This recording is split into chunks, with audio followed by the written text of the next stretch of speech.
Hello, welcome to another episode of Don't You Have Something Better to Do with your host, me, the just waking up guy because my new guest today is too busy. He's got to do something in the morning. I don't know if I like it, but it's all good. Thank him for coming on today. Forgive my scratchy voice.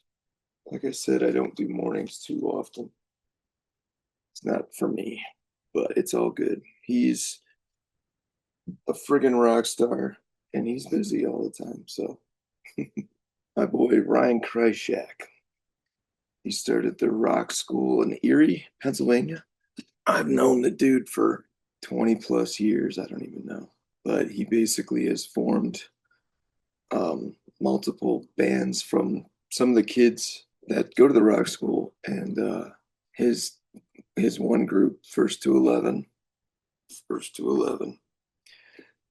are basically one of the biggest cover groups in the world, really, on YouTube everywhere. And they were gracious enough to let me guest on a song a while back. I did Broken-Seether with First to 11. So I'll put that in the link below as well. Everybody can check out my ugly mug singing with these kids that are way better than I've ever been.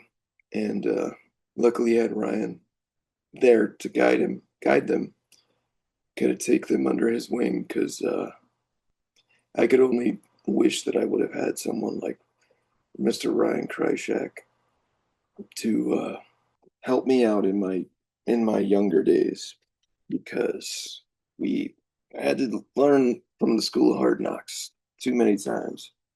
Still learning what to do, what not to do, who to talk to, who not to talk to, who to trust, who not to trust. But Ryan has always been one of the most straight up, honest, sweet people that I've ever known. And I consider it a very big compliment that he would even take the time to sit down with me today and chat a little bit about music, life, his wonderful, lovely family, hopefully, and whatever else he's got going on. Originally met Ryan. He was running sound at Sherlock's Park Place. My early band, Sin Dust, started going out to Erie with our friends. Super Number Seven would invite us. We'd swap shows, and we went out there and honestly made a ton of friends. The people out there were just great, and a lot of thanks. We had a lot of good times and met a lot of really very cool people because of that. So nervous. It's a real rock star. Of course, I'm just kidding, but I couldn't be more proud of Ryan for all he's done with his rock school, his musical career. I mean, his kids are amazing musicians already. They're going to be huge. Like they've already been reposted by like Metallica doing a cover of theirs and numerous others. And there's literally huge artists reaching out to Ryan and First 11 to actually cover songs of their own because it's so helpful and so wide a reach that First to 11 and Ryan has that he's actually been contacted by numerous huge acts. So another reason to chat it up with my boy, just to give him some accolades, because very very proud of how far he's come and awesome work he's done with everyone, all the kids. And without any further ado, ladies and gentlemen, Mr. Ryan Krysiak. Look at that handsome devil. Oh, hello. What's up, buddy? I need a I need to get a chair. Hold on one second. All right. I'm building my oh, that's too low. I'm building my like home studio and stuff now. So Cool. I got my own little space, but it's like a little jacked up right now. It's all good, brother. How you been, man? Thanks, first of all, Oh, thanks for spending the time with me real quick. And it's been yeah, too I'm long. excited. I haven't I seen know. I haven't seen you since your wedding, I don't think. Nah, I think really? I think so. That's a that is too long. I feel like I don't know, maybe we didn't. When did we do that collab? Did we do that collab before the wedding? Did we? I don't know. I don't know either. Anyway, Yeah, how you doing, years brother? ago. I miss you. You're awesome. I miss And your Musk. I miss your we should get an apartment together. Do me a favor. I talked about you a little already, but um tell everyone a little bit about yourself. It Um, from your point of view. you want to go back to the beginning? I don't care. So, yeah, mom's boyfriend introduced me to Metallica when I was 12 years old. Had to instantly sell all of my video games to go to the music store, buy a guitar. I'm left-handed, so when I went to the music store, they were like, "You can either have this one left-handed guitar, or you could have any of these right-handed guitars."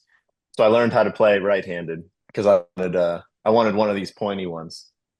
What And was what was the first guitar that do you remember?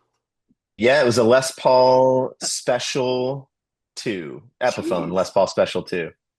Yep. And then it was the ESP. I think I have some of them over here somewhere. But yeah, then it got into the ESPs, then to the Gibsons, then to the PRSs. But yeah, I started playing guitar in like high school, did like some pop punk bands, and then got into Super Number Seven, which is my first like actual out playing shows type of band, which is the band that introduced me to Chris. And I think I was only 18 or something like that when I joined that band. Those guys were a little bit older than me. They were probably like 24 to 26 at the time. Yeah. Um, and then we went around, played some regional shows, and did some fun stuff, hung out a whole bunch, and then saw your band funding your original band with a cover band. And then we were like, all right, let's just do that. So we started the Cover Up, which was my first cover band. And during that, we were kind of doing like, well, same thing that you were doing, rock renditions of pop songs. And I was like, man, these are really good. Everyone really likes these. And so we should try and put them on YouTube. We should try and put them on Spotify. And my cover band at the time was like, you can't do that, like for licensing and copyrights, and you won't make any money or anything like that on YouTube. So they didn't want to do it, so they just kept playing regular shows. And then I took those songs, and I was teaching guitar lessons at the time. I gave them to some of my students, which was a band called First to 11, and we put those on the internet, and they blew up. So that band, I think when they were like 14 or 16 or something like that, got this. Oh yeah, there you go. Got this big following on YouTube, and so that band has actually been together for 16 years. They started Crazy. when they were 8 to 10 years old, and I've been teaching them. Well, I'm not teaching them anymore. I'm actually in that band. But yeah, some of those kids grew up, decided not to play music, so there was a hole left in the band for a bass player. So I started playing bass in First to 11 with my students who were now like in their early 20s. Um, and then our guitar player left to go pursue like some video work and some other stuff that he was interested in. So then I started playing guitar in First to 11. So that's kind of where we're at now, as far as like what I'm doing. But then at the same time, 5 years ago, my son started making like YouTube videos as well when he was 4 years old. So he put out some drum covers when he was 4 years old, and then those blew up. And then he was like, you know what? I kind of want to play guitar. So we stopped playing drums and started playing guitar. And then it took a couple years for him to get good at guitar. And then we started making guitar videos on TikTok and Instagram, and then those blew up. And so now he's got like I don't know, 1 million subscribers between TikTok and Instagram, just playing guitar. And yeah, so he's a psychopath too. And then my daughter also plays bass and piano and stuff, and they have a little band called Attention Switch, and they're like out playing shows, and they all just turned 9 years old. But they've got like an hour long set, and they're like out playing shows, making music videos, and doing cool stuff. They're actually going to New York City again to play like a showcase in July. It's the second one that they've done. So the last one they did was when they were 8 years old. That's so It's cool, pretty man. crazy. Yeah. You got to be So so proud, man. That's yeah. so cool that I mean, get the family band, but like, you know what I mean? Yeah. It's definitely the dream. It's crazy. And the P I have a hard time saying the P word because it makes me cry, but um I am that. I'm very Proud? yeah. Oh, I've heard different P words, so I wasn't sure. Wow. What one are you talking about? I'm just kidding. I'm just kidding. And then your beautiful wife, like she's Yeah, successful, and I don't know, she's man. nuts too. It's cool to know you guys, and I'm proud of you guys. So, Oh, thank you. oh, It's just it's just us pushing each other and encouraging each other. I think that's I don't think I would be where I am if it wasn't for Abby, like my wife, like she kind of was the stability that allowed me to take a lot of risks and pursue the things that I wanted to do. And then, when she was cool, I was the stability for her to like, right. do the things that she needed to do. So we just kind of have always helped each other out like that. When we're trying to make a big purchase, it's like, all right, I'll take care of everything. You go for it, because like Like at your jeans, like your $1,000 jeans, or I'm just kidding. yeah. I'm kidding. Well, you're not, but Wow. No, I just but you're yeah, it's things that are like, man, wouldn't it be crazy if we could do this? right. And a lot of people I think would look at it and be like, that's you don't need that. You don't want that. Like that's not what's important. But like the motivation, is where it comes to fruition is like, I don't need a bunch of guitars, but because I want a bunch of guitars and because I want to experience like this amp or this guitar or whatever, it makes me work harder, because like I need to earn that. And then like once you kind of up your level of work and success, and that you kind of just you stay there, and then you try for that next thing. And I think as much as I would love to just like shut it all off and be like, I have what I want, I'm good. Like I would love to like live on an all-inclusive vacation resort right now. Yeah. That sounds like amazing. Or I would love to like have a job where I go to work at 9 and I leave at 5 and I don't have to think about it ever again. That sounds like amazing too. Like at one point I wanted to like work at Guitar Center. I wanted to be a manager at Guitar Center Really? because I was like, man, it would be great to just go to work and then leave work and then be done with work, Don't like you think and you'd not think hate? about it. Don't you think you'd hate music though? Just like hearing I don't know. like Enter Yeah. Sandman riffs all day long, played horribly wrong. I don't know. I just wanted to like because I used to work at a movie store and I like would go to work, ring people out and alphabetize the movies. And that was all that my job entailed. And it's just like I knew what I was getting into every single day and that was all it was. And that was like appealing to me at the time. You've always had your head on straight though, man. I mean, you weren't ever the messy guy like we were, you know what I mean? You were always in control and I don't know, Yeah, but there probably was taking care of us for the most part. sometimes, but like, I still look at what you guys do and like, man, that looks cool. Like your confidence on stage and your like your comfortableness of like playing your instrument is something that I've never had that.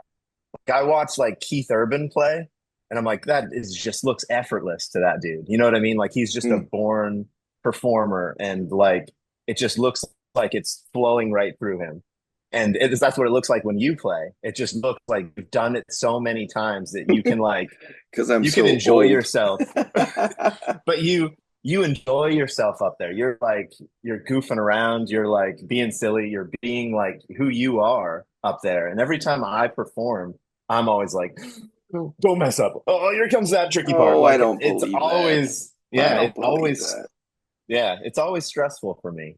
No. I've never got that like that that groove on stage like you get into, and it it's like electric when you're up there too, because it's like like your Britney Spears impression, or like like those things are things that they're like a comedian's like greatest hits, like, oh, he's gonna do it, he's gonna do it. Well, thanks, but But I've never been there. I've never been uh, there. I I've don't always believe had to that. like convince people to like me, and I feel like you're just you just show up and And and then people just gravitate to you. I don't know about that, but thank you, man. I appreciate it, dude. I don't know. Do you remember like how you got bit by the bug though? Music? Oh yeah, I mean it was like Beautiful People by Marilyn Manson. Really? And the da da da da da, and I heard that sound and I was like, what is that? Yeah. And my mom's boyfriend, like I said, he's kind of the one that got me into heavy stuff. He was, that's an electric guitar, idiot. Like, you don't know what that is? And I was like, I had no idea what that was. Hmm. And I thought like electric guitars were made of like plastic, and I was like so naive to the music world. Really? Um, yeah, and I remember like searching, like the only thing that I had like um to like look at one was like a J.C. Penney catalog, had like two electric guitars in like the toy section, One and I with the like speaker circled. built in it? Yeah, I was like, that, I want that. And I like had it circled, and like, yeah, I think someone was like, we have a music store in town, right? Like, you just go and look at them. And I was like, the Yeah. what? So that's when I went to the music store and I saw them, and they were like, you can put one on layaway. That was when layaway was a thing. And I put my guitar and amp on layaway, and I was like, somehow I need to come up with $200. And I sold all my video games That and was how bought that much your guitar and first amp. Epiphone was 200? Yeah, $200, Really? 150 for the guitar, $50 for the amp. Damn. Were they Yeah. used? Yeah, it was used. Oh, okay. I That's was also back when they would take a chisel and stamp used on the back of the headstock. really Yeah. damn. Still a good first guitar though, man. That's awesome. And for those of you Yeah. that don't know, Ryan comes from celebrity pedigree as well. So, how is Crusher? She good? She's doing good. Yeah. She's Good. very P word of us as well. Tell your moms that I said hey, and she's always been awesome to us. But Ryan's mom was one of the first American gladiators, if you don't Yeah. know. The original run. She was never like one of the ones that was like mainly on the show. She was like, if one of those gladiators got hurt, she would like replace them. So she was like the alternate gladiator. Do you remember? So was Marilyn Manson the first like music you bought with your own money? Do you do you remember Um, that? I think I just like I was doing like tape, like my mom's boyfriend had the CD, and I was like taping it, and then I was like walking around with like a Walkman on, like to listen to it. Yeah, it was like Marilyn Manson, and then From the Bell Tolls by Metallica. The like the palm muting, the jun jun jun jun jun jun jun jun, Right. like that thing. And so at that point, I already had a guitar, and I was like going to the public library. That's how old this was. I was going to the public library and paying like 5 cents a sheet to print out Wow. Metallica tabs, so that I could learn how to play it. And I remember like not knowing what a palm mute was. Mhm. So I just like was playing like 0 3 2 1 0 3, and it was like dang dang dang dang, like it just didn't sound like it. And then I hooked up with like some other kids at my school that like played, and I remember his name was Matt Gromland. He was like, if you put your palm on the strings and then play it, it sounds like way cooler. And I was like, oh, that's it. That's the I sound. I remember like I didn't know either, like, and I just accidentally did it one time. I'm like, what? It's. Yeah, But did you it was take so lessons different though, back or then. was it just like the other kids that kind of showed you the ropes, and Yeah, that's all it took, huh? yeah. The other kids, it was like it was a kid in my neighborhood. His name was Steve. He was like our bass player, and we would just go back and forth. He would be like, I learned Leper Messiah, and I'd be like, I learned Seven Gates, and like he would, we would kind of go back and forth, and then we would like play together. But we also didn't know, like we knew how to tune our guitars, like fifth fret, like Nice. tune. Harmonic. But we didn't, yeah, but we didn't know how to like tune it to a specific note. So Right. like So my wherever guitar you was were, tuned to, yeah, my guitar was probably like tuned to F, and his was tuned to like C sharp. We were trying to play together, and we were like, it sounds good. dude, I didn't And then I know. bought a tuner. Yeah. Yeah. And then we were like, whoa, this sounds way better now that we're in like tune with each other. My first band, I mean, I was 15, I think. And I just wanted to play so bad. I bought a bass because nobody wanted a bass player. Hmm. Nobody wanted to be the bass player. So, and I just wanted to play so bad. But dude, we had original songs a bunch, but before I even realized, oh, you're supposed to be tuned right. Like it was so stupid. Like, like I was probably in somehow dropped E, but not even in tune. And I don't know. Yeah. I wish back then somebody would have been like, don't be an idiot, just get a tuner, you know what I mean? Yeah. Well, that was where the like, so I started a music school where I taught bands like how to, be bands. And that was like, because I spent, probably a year of my life like going to the library and Right. and trying to do things on my own, and just like literally if someone just gave me a piece of information, like, here, do this, and then it changed my like entire, like it heightened my progress like by so much. And I was like, if there was just a mentor around that like could help young bands, like they would Right. save so much time. But I remember back then, like in high school, everyone looked at like the bands in high school. Like we finally got it together, and we could finally like play songs that sounded like songs when we were like 16 to 18 years old. And people were like, wow, these kids are really good. They're like 16 to 18. Mhm. And it was like, that was young, that was a young band. And now we've got bands that are like 9 and 10 years old, Right. and they're like amazing. So like that information and that resource being available has like totally changed like the whole culture, of being in bands, where it used to be, like I said, 18 years old, that's a young band. But like, Right. and I remember Silverchair Right. was like, what were they, like 15, 16 or something 16. like Yeah. that? And they were like, well, these are babies, like it's insane. But like, I think First to 11 was like about to sign their first record contract when they were 16. 16. Right. Yeah. That's And they had crazy. already been playing for 7 years or something. With endorsements, with everybody Yeah. behind them. Yeah. And dude, it's crazy. How many employees Yeah. do you have at the rock school right now? We're down now to just the four members of the band. Oh, really? Yeah. It's doing all the music stuff is like, okay, I've got a grip on that. But like now expanding and having like First to 11 going, the school going, Cohen and Quinn's band going, Right. like, all this stuff. And I'm in three bands, and trying to like, advance all of these things. It's like, I never thought that I was going to be a business owner. You know what I mean? I didn't Right. think that I would be, trying to manage like personalities and like work ethics and things like that.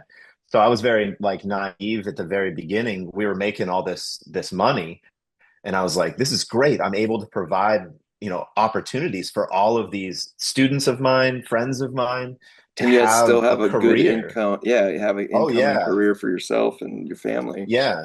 And I was like, this is great. Like, all I have to do is just be like, here, you're really good at video editing. So come work for me and be my video editor. Mhm. And like, I always thought that like everyone's motivation to do what they love and get paid for it would be like enough. But then I started to realize that like, even though these people were my friends, it was like their work ethic was something that I had to coach them on that too. I had to be like, this is the deadline for this, and you need to budget your time and make sure that, this is done properly, and you need to contact these people. And it was like, these people were good at what they did, but they didn't know how to like manage themselves. So I had to like manage them. And it Right. was like a lot of a lot of difficulty on my end and mistakes on my end, being like, oh, I just have to give them a job and they'll just go and do it. But Right. it wasn't like that. So I eventually started to, have to come down on them a little bit harder and be like, hey, you have to get this done. Yeah, by this time. And then it kind of started to show its face that like all of the things that I was paying these people to do, I could have just done myself, in like 30 minutes, or Right. could have delegated to someone that wanted to do that work. So yeah, so now we had like 9 or 10 people working for us doing all different Right. aspects of the job, but now we're getting it done and then some with just the four of us. I So don't know how you do it, yeah. dude. It's like, because you're still doing like one cover a week with video, right? Yes, So yeah. basically, you're recording that and you're shipping it up to Michigan still to Yeah. Yeah. what Nick Scott, Nick's got. he produces all kinds of like really bands. He just did Chiodo's new record. Um I See Stars, like a Oh, couple really? big bands like that. Yeah. Drugs, I think he did them as well. Um I did drugs too a long time ago. Drugs the band. Man, that was such a layup.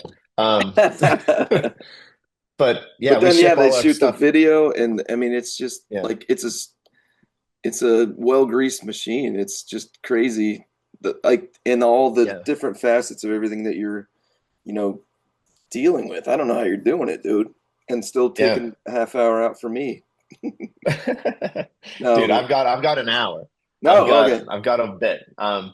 So yeah, it's weird trying to figure all that stuff out, because again, it's like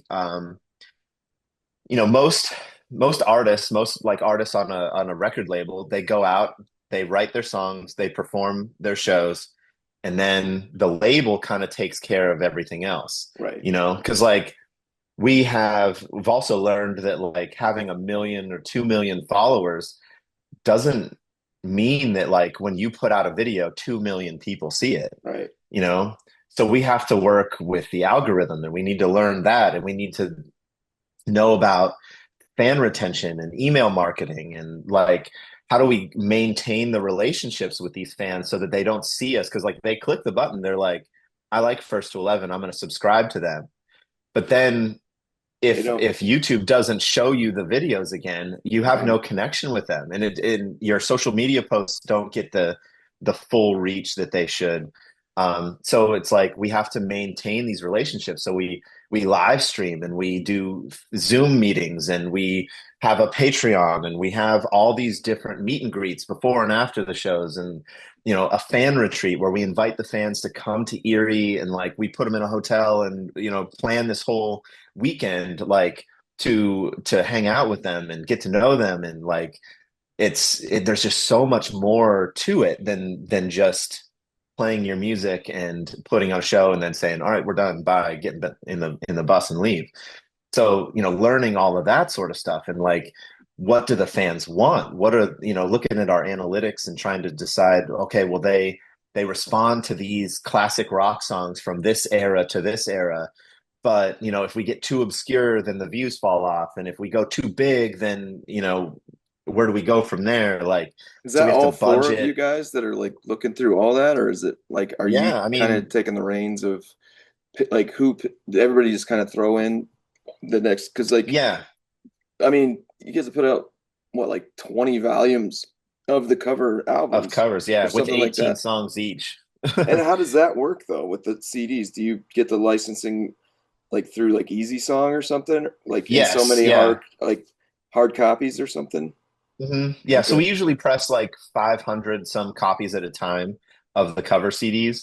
And then we just pay for the licenses up front that way. Okay. And I think the split is like 10% or something like that we have to give them on physical releases. And I think we have to give them 10% on streaming, Spotify, Apple Music, all those things. And we do that through our MCN, but you can do it through like DistroKid or whatever. Are you using You just DistroKid? Because I We switched used to. over. Oh, you're not anymore. No, we have like it's called an MCN, a multi-channel network, which is like they manage a bunch of YouTube channels, Yeah. and part of their service is that they do distribution for us. and playlisting and stuff like that. So Wow. yeah, we just give our songs, like we upload them like via a Google Doc to them, and then they send them to Spotify, Apple Music, and stuff like that because they have a better relationship, with those companies than like you would get Is through that DistroKid. like a yearly fee or something to do that? Well, we just kind of give them for their services, we give them a percentage of like everything that we earn. So that's Wow. like our YouTube and everything, but they offer some stuff, especially on YouTube, that like you can't get anywhere else. Like the fact that we can get our songs, our audio into the YouTube Content ID system so that like when we put out a cover, like maybe Guns N' Roses sees that we did Sweet Child of Mine, and then they are like, that's our publishing, so we take the revenue. But realistically, there's a recording side and there's a publishing side. So if we submit our audio to the Content ID system, we can retain 50% of that revenue because it's not Guns N' Roses recording. Gotcha. So it just like it splits it up like that so that we can maintain 50% of the revenue on YouTube, which is huge. But Did somebody yeah, kind of guide you through that? Because like I actually switched over to DistroKid because of you, but then yeah, like I guess I didn't even understand. I still don't. On the one section where if it's a cover or something, it's like did somebody else write this? And you click yes. I mean, yeah. I So guess I that's for don't. Spotify, Apple Music and stuff. So that you're covered there. Like you pay for your license and you pay your 10% royalties to the original artist there. And then you retain all the rest. But YouTube, like DistroKid has a button that says like, do you want this to be in the Content ID system on YouTube? And if you click that, um, it would do exactly what Studio 71 or MCN does for us, but DistroKid won't do it for covers. They'll Okay. only do it for original music. So if like let's say another channel uploads your original song, then DistroKid's Content ID will work.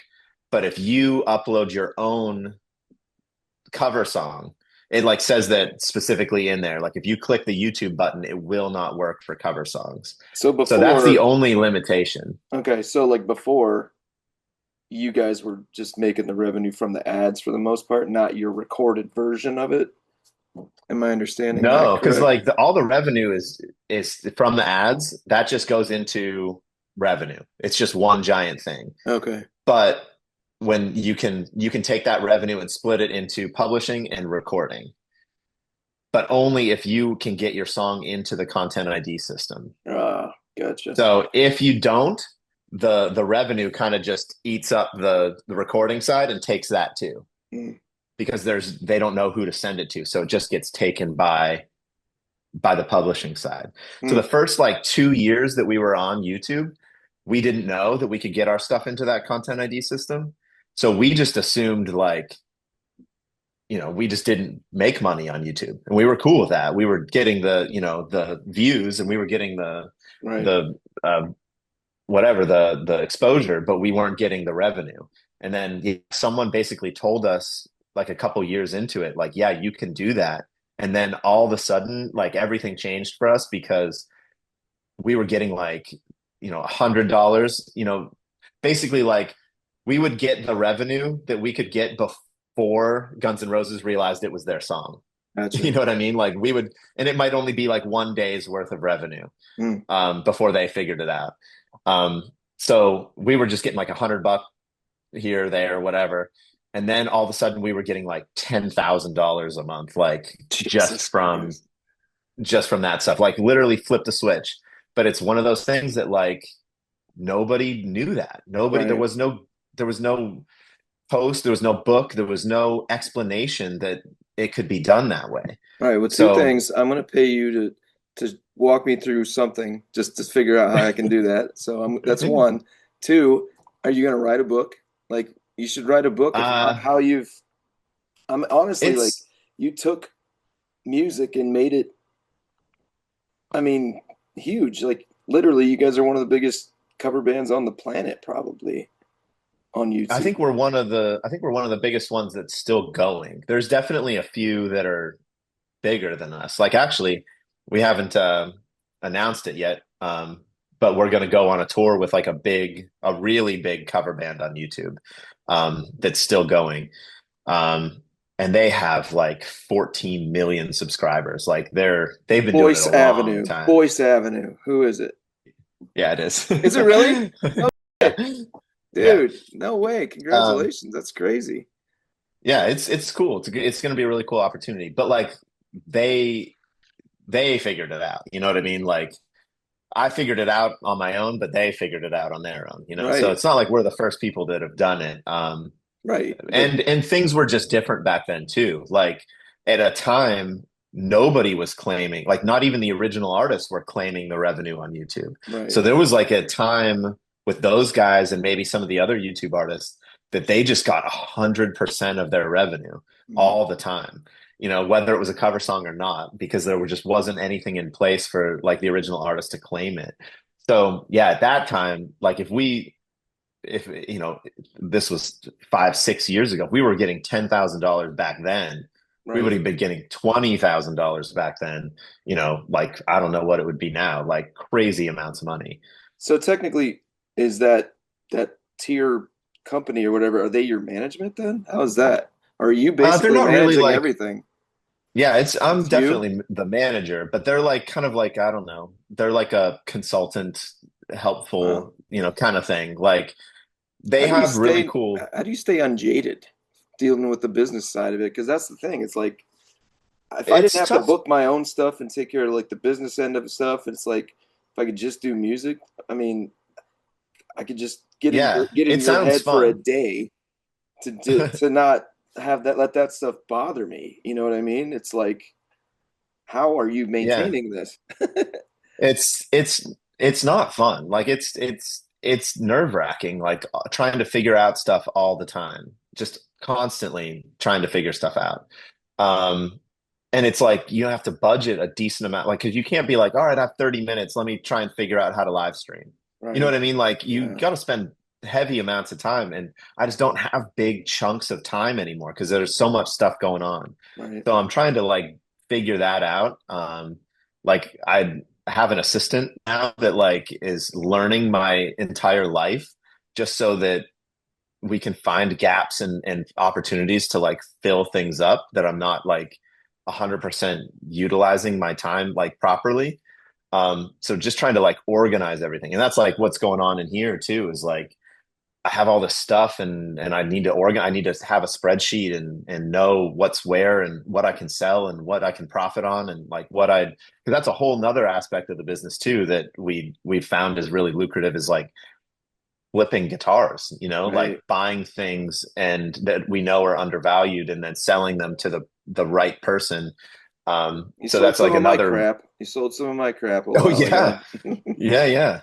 And it's things like that where some people are like really overwhelmed. Like we went to this guy unfortunately passed away and he had 100 basses like in his house. Wow. And his family was like, where do we even begin selling these things? You know what I Wow. mean?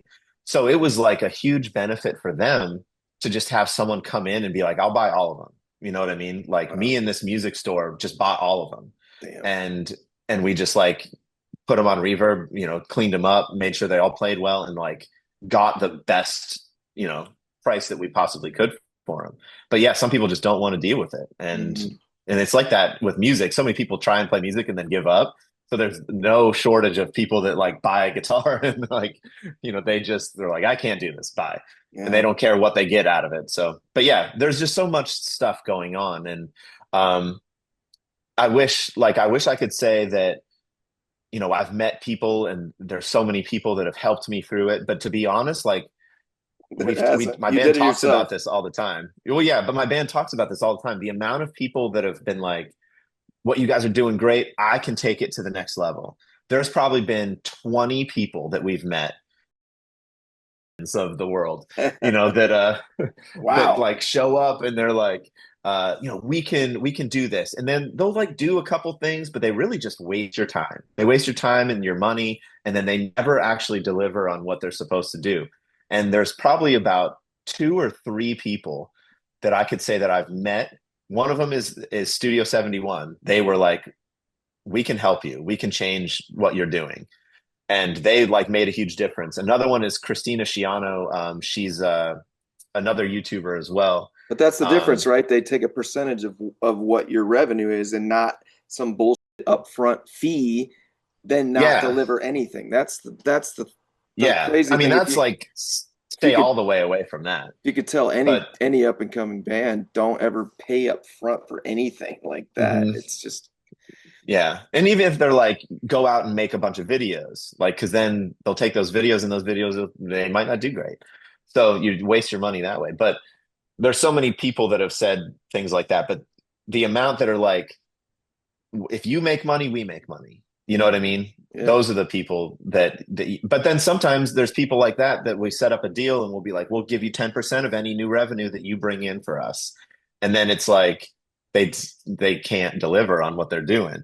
Or they have like this process and they're like, here, if we start here and do this, and it just never gets to the point where you actually start selling, the system that you've developed. So yeah, we're still learning that. There's still people that are kind of wasting our time, and I'm a little bit better at finding them. But every single one, I'm like, I'm not doing anything. Like, you get paid if we get paid, and if it's not that deal, then we're not having anything to do with it. But there's only been, like I said, two or three people out of everyone that I've ever met that like actually helped us do something. So here's a self-absorbed question that I really only ask my peers that I respect because they can give me a totally straight up honest answer. Like, no, I'm serious. Like, I don't know what is it about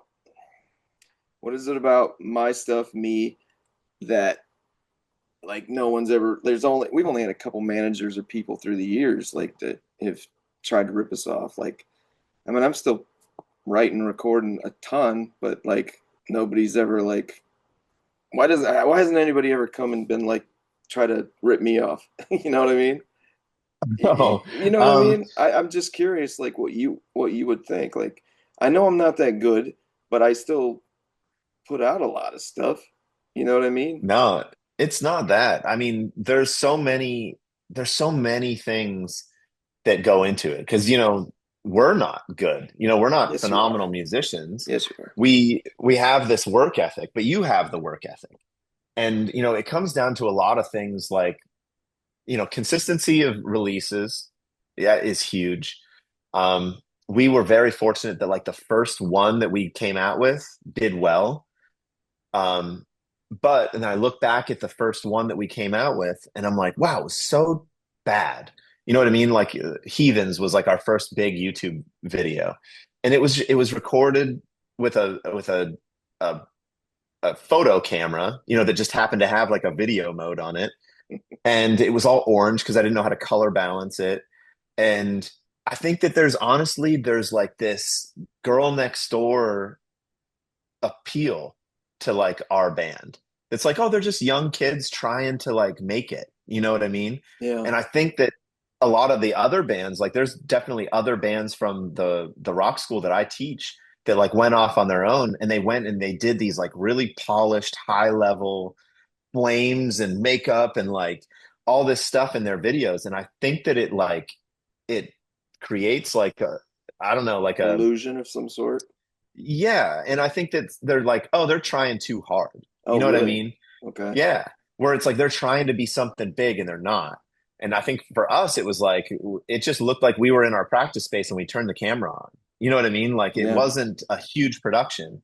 And then as we got better, we did kind of make it a bigger production, like with lights and, you saw our video room. Same video Um, guy you're using still? Trevor is who films our videos now. He's the bass player in the band. Oh, okay.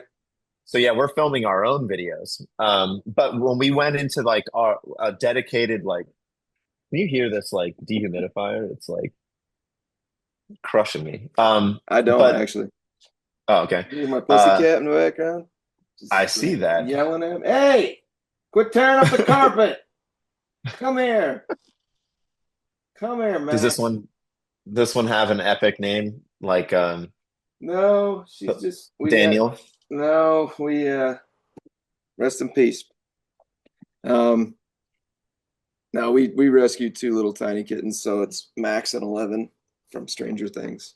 Oh yeah, yeah, So yeah. Those are good names. thanks, man. She is a hey. Yeah, jump on the expensive sound panels. She's got the orange cat energy, you know. But anyway, Yeah, yeah. so what? All right, But more. Let's talk about you. Let's because I don't want to waste your time well, let anymore. me finish that Oh, thought. sorry, Is sorry. Go ahead. the I think that yeah, there's definitely too you can go too hard. You can try too hard. And it and I think it messes it up. And I think that some of the stuff that we did in our early videos, eye contact, with the camera, like a bunch of Can you weird have stuff her? like that. She's friggin' screaming and going crazy. Thank you. Thank you. All right. Sorry. Go ahead. But yeah, being a little bit bad, being a little bit vulnerable, I think is something that goes a long way. And the personality side of stuff too. Like I think your selling point is like you're just a very friendly, very funny kind of guy. You know what I mean? Wow.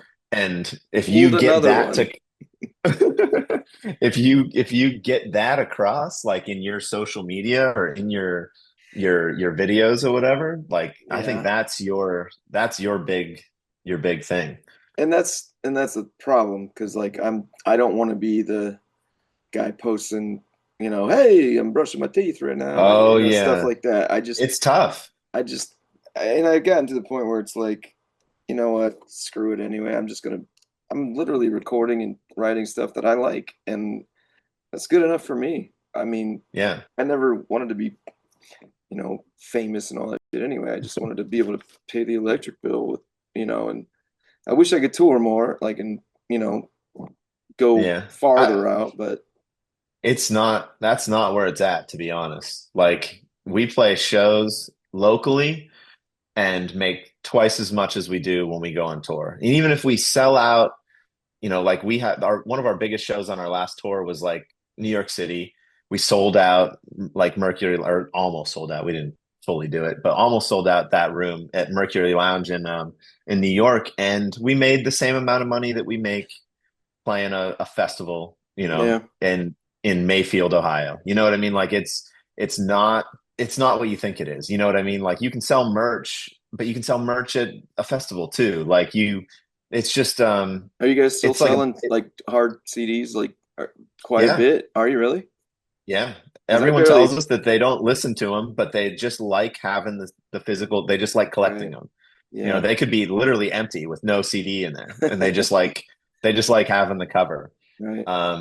But yeah, we still sell stuff like that, and it's yeah, it's weird. Like everything that you you want to be that rock star band that like shows up, plays, and leaves and goes on tour, and all of those things. They literally just make it harder than it needs to be, and You need it to took write a a long book, dude. time. You need to Took a write a long time book. to figure it out. You need to write a I'll book, right? If I learn how to spell, I'll write a book. That's what editors are for. All right, top five bands of all time. Who are your top five bands of all time? Off the top of Ooh. your head. I mean, Metallica is the best band at being a band. Like they've held it together, they've innovated, they've sucked, they've gotten good, they've sucked again. Like they've been all over the place. I think they're like one of the model bands to look after. And um, Far is one of my favorite bands of like all time. They were kind of Jonah. hanging with Deftones and stuff like that when they were in their prime in the late 90s. Love Far and any project that Jonah did, One Line Drawing, Gratitude, New and Original are his four projects. Um, Trying to think of some other like legendary ones that like I got super into. To be honest, like Limp Bizkit Really? is kind of crazy. Yeah. I just think that like when they were in their prime, no one was able to get a crowd as hyped up as Fred Durst, you know? And I Yeah. really, really, yeah, I really envy that about him. Like even so we go to the Metallica shows all the time, me and my son, and they opened up for Metallica. And people get super excited for Metallica. There's literally like 60 to 100,000 people there to see Metallica, but they don't get rowdy like they do for Limp Bizkit, which is crazy because he's that personality that manages to like get everyone super hyped up, even if they're like not feeling it. Right. It's like it's infectious. It's pretty impressive. And the songs that they had just played into that so well too. Like they just had so much bounce to them. So yeah, was super into that band. Man, I don't know why I'm drawing so many blanks. There's just so like I feel like there's like those ones that like really stand out, and then there's like a bunch of really good bands. But like, What's yeah, it's just tough to. guilty pleasure band? Who's that? Who would that be? That you're kind Oh, of like embarrassed to say. I mean, it used to be Limp Bizkit because I continued liking Limp Bizkit, when they were getting put on all the time. Um, That but works. I don't know. I still like a lot of country. I think sometimes, like, when I'm not expecting it, like if I'm on a road trip and I listen to the right country song, they like hit me in the feels. You know what I mean? Like Hmm. if I hear a country song and I'm like grocery shopping, doesn't do a thing for me. But if I'm like out, kind of on a lonely road and I hear a country song, it like hits in a pretty crazy place. And they Wow. talk about family and like doing things the right way and like that picture perfect American dream and I kind of identify with that a lot. So sometimes country songs really really get me. Yeah, I just kind of I really like that that late 2000 or early 2000s late 90s like post-hardcore kind of stuff. And there's like some bands now that are still making that music and it sounds pretty Well, authentic. that's what's cool too. Like those bands from then, like even if they broke up, they're having this resurgence now. That's like, Yeah. I mean, I feel they're bigger than ever. You know what I mean? It's Yeah. like I mean, because there's bands because that the adult sound, the kids that bought the stuff back then, they're adults now. They can actually afford to buy yeah, yeah. tickets and stuff. And like I don't know, man. It's pretty cool. You can There's, possibly get a second chance, third chance. yeah. Well, I mean, like the Deftones were playing theaters in their prime, and now they're playing like arenas. Right. Um, Metallica was playing arenas, now they're playing stadiums. Like the nostalgia has boosted them into like this superstardom. Um, but it's cool that there's bands that sound more like the Deftones now than the Deftones sound now. You know what I mean? Right. Like there's bands that are like an 18-year-old girl that sings in a band that sounds like the Deftones. Like it's crazy. Yeah. Um, Amira Elfaki is like one of the ones it's just really good. This band called Super Heaven I've heard of that. um, is super good. They just put out a new record. Um, yeah, there's just a lot of that style of music coming back right now. Bloomer is another one, but yeah, that's my favorite. Maybe definitely my favorite style of music. Desert Island 3 albums. Water and Solutions by far, the band Far. um, Opposite of December by Poison the Well. I Really? really like that. Yeah, record start to finish is just really good. Um, and then there's this band called Don Broco. I don't Hmm. even know what their album is called, but the The, one with the the one you technology showed on it. me. Oh, the one Oh, it's maybe, yeah. called Technology. Is it really? The The one with album the is called dog, the Technology? one with the dog on the I cover. think so. Yeah. Yeah. Yeah, Came that's out probably like 5 years ago. probably. Um, but yeah, that's an album start to finish is like crazy good. I Yeah, don't think I'll ever get sick of those. you guys showed me them when I came out and shot the video. Oh, And really? I haven't gone back. I love them. I mean, they're Yeah, they're great. crazy good. But they started getting really weird. Like that album was so like it was just like meathead metal, like meathead like workout metal. And now their music is just really obscure. It's still really good, but it's like way more obscure than it was. It reminds me another band is Paris. It was spelled Pvris. Yeah. And they had a record that was like almost perfect, and then they just started writing really weird stuff after that. But like the first first record was so good. So what's the third band? You got Daytona, the pop punk band, right? Yeah, so I've What's got first to 11, and this is like my I have like this priority of weekends right now where it's like if Cohen is doing something with his band, that's what I'm doing. And then if I have it free, first to 11, and then if I have it free still, Daytona Beach, and then if I have it free still is my country band, Refuge. Oh, So you're I've been still in doing Refuge for Refuge. like, Oh, okay. I didn't yeah, realize that. yeah, it's been, but like this summer, Is I that think that's I've the one Dan's played, Dan's right? Dan's in that yeah, one, right? Faney, yeah. Okay. I've only played like one show with Refuge, unfortunately, like this entire summer because it's just It's they can play without me. gotcha. He's And got Daytona and, yeah, and Daytona Beach can play without me too. So those two are pretty self-sufficient. But first to 11 kind of still needs, but I'm working on that. I'm trying to get someone that can handle the first to 11 shows when I'm not there. take a step Maybe back you and if you want no, I'm good. I'm it. I don't know. I'm busy enough, brother. It's all good. So Sorry. throughout the summer, we just play all just Friday, Saturdays mostly, and fill up the entire summer playing like different. We get a lot of like city festivals, like Niagara Right. Falls, like has like a community days, and we just like go and play that. We just played one in Findlay, Ohio, and That's the we're thing. in You guys have Mayfield, done it. Ohio. You've done it the right way, I mean, us when even when we were doing pop rock stuff, and I mean, we just we just had too much fun. Yeah. We had too much Well, fun. you top out in bars. You know, bars will only there's a ceiling there. And then you have to go somewhere that has a bigger budget and like festivals that have bigger budgets, like and that just breaks through. And then you eventually have to get through that ceiling and start playing something even better.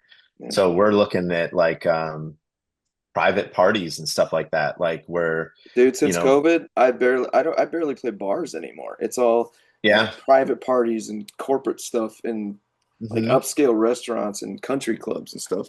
And it's awesome because Yeah. I'm just background music and I don't have to even engage the crowd at all Yeah. anymore. And You don't have to bring people. You don't have to it's like, just so yeah. nice and less stressful. And I don't know, I can't imagine it going back to that really, to be honest. Yeah. But I We mean, still do I've like a couple bars, but that's just for like we need to play because like even the show that we just played, like it was in Findlay, Ohio, and it was like this big street festival. But it was like it got to the point where it was like 9:30, and everyone was like, "Yeah, I've been here all day, I'm going."